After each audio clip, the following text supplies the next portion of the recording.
35 साल के बाद हरियाणा में लोकसभा चुनाव में जबरदस्त कांटे की टक्कर देखने को मिली है। आज लोकसभा चुनाव के 7वें दौर के अंतिम दौर का मतदान खत्म हो गया है।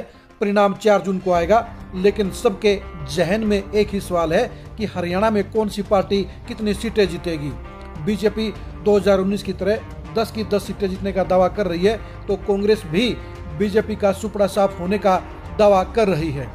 लोकसभा चुनाव के वोटिंग के पैटर्न ने यह बता दिया है कि 10 में से 6 सीटों के ऊपर बेहद कांटे की टक्कर होगी और इन 6 सीटों पर हार जीत का अंतर 50,000 से नीचे रहेगा।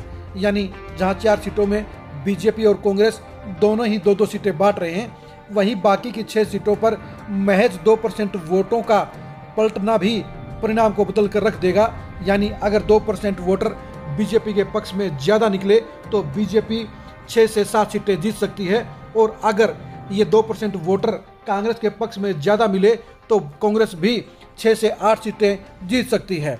हमने जब गहराई में जाकर सभी 10 के 10 लोकसभा क्षेत्र के 90 के 90 हलकों का जायजा लेने का काम किया, तो बेहद कांटे की टक्कर में ये परिणाम सामने आया कि 4 जून को साफ तौर पर जाहिर होगा कि 46 से 48 सीटों के ऊपर बीजेपी लीड लेगी और 42 से 45 सीटों के ऊपर कांग्रेस का पलड़ा भारी रहेगा।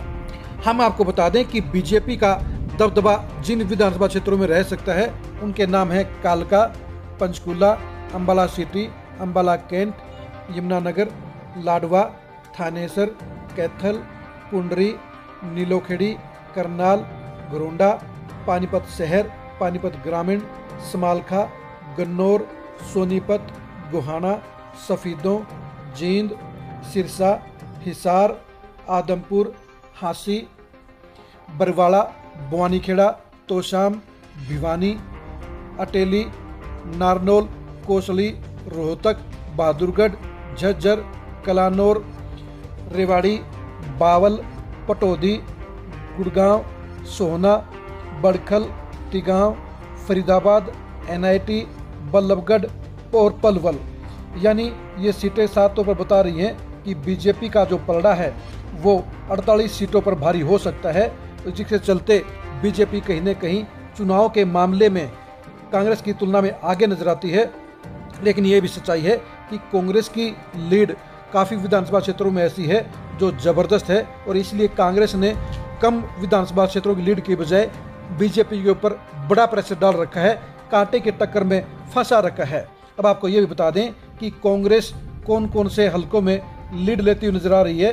कांग्रेस जो है नारायणगढ़ में, मुलाना में, सढौरा में, जगाधरी में, रादौर में, पिहोवा में, कलायत, गुला, शाहबाद, असंध, इसराना, राई, बरोदा, खरखोदा, जुलाना, नरवाना, टोहाना, रतिया, फतेहबाद, डबवाली, कानावाली, रानिया, एलनाबाद, नलवा, नारनौंद, उकलाना, उचाना, लोहारू, दादरी, बाडड़ा, नांगल चौधरी, महेंद्रगढ़, बेरी, बादली, किलोई, नूह, पुनाना, फिरोजपुर झिरका, हथीन, होडल, पृथला, महम और बादली। यानी कुल मिलाकर कांग्रेस का जो पलड़ा है वो 42 से लेकर 45 सीटों के ऊपर वो बढ़ता हुआ नजर आ रहा है। कांग्रेस के लिए अब देखने की बात यही रहेगी कि इस कांटे की टक्कर में कौन कौन सी लोकसभा की सीटें निकल सकती हैं।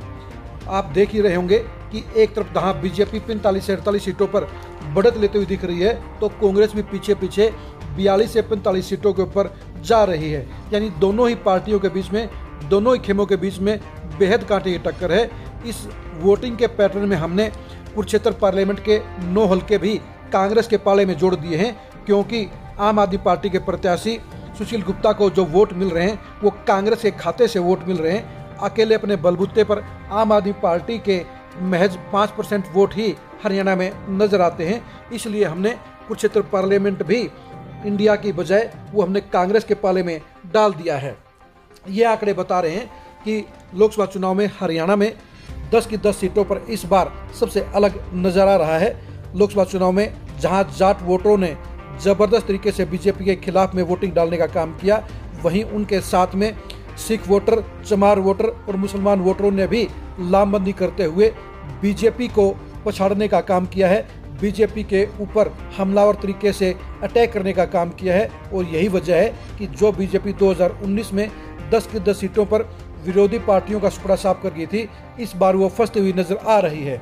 लेकिन बीजेपी के लिए पक्ष की बात यह है, फेवर की बात यह है कि मोदी के नाम पर बीजेपी को भी अच्छे खासे वोट मिले हैं और उनके वोट साइलेंट थे।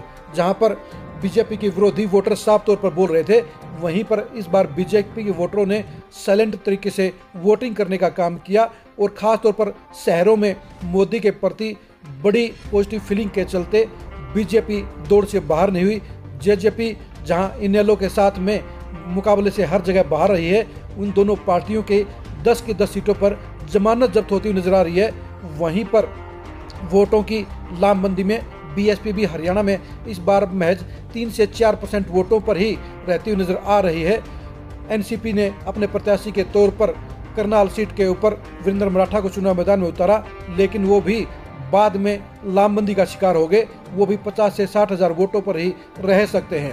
यानी लोकसभा चुनाव में बीजेपी और कांग्रेस के बीच बेहद कांटे की टक्कर में जो तस्वीर उभर कर सामने आई है, वो बता रही है कि 45 से 48 सीटों के ऊपर बीजेपी का पलड़ा भारी रहेगा और 42 से 45 सीटों के ऊपर कांग्रेस भी उसके पीछे पीछे खड़ी होगी। ये तस्वीर बता रही है कि लोकसभा चुनाव में जहां बेहद कांटे की टक्कर है, वहीं आने वाले विधानसभा चुनाव में भी हरियाणा में इस बार एक एक वोट के लिए मुकाबला होता हुआ नजर आएगा।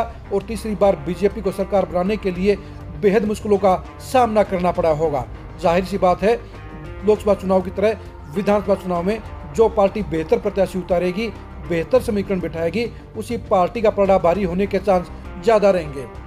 लोकसभा चुनाव में अब 4 तारीख को बीजेपी और कांग्रेस के बीच में होने वाले घमासान के परिणाम को जानने के लिए आप खरी खरी न्यूज के साथ बने रहिएगा। 2024 के महासंग्राम में हरियाणा की इस चुनावी दंगल की तस्वीर के इम्पैक्ट और इफेक्ट को जानने के लिए भी आप खरी खरी न्यूज के साथ बने रहिएगा। आप हमारे फेसबुक पेज को फॉलो कीजिए, आप हमारे यूट्यूब चैनल को सब्सक्राइब कीजिए। नमस्कार।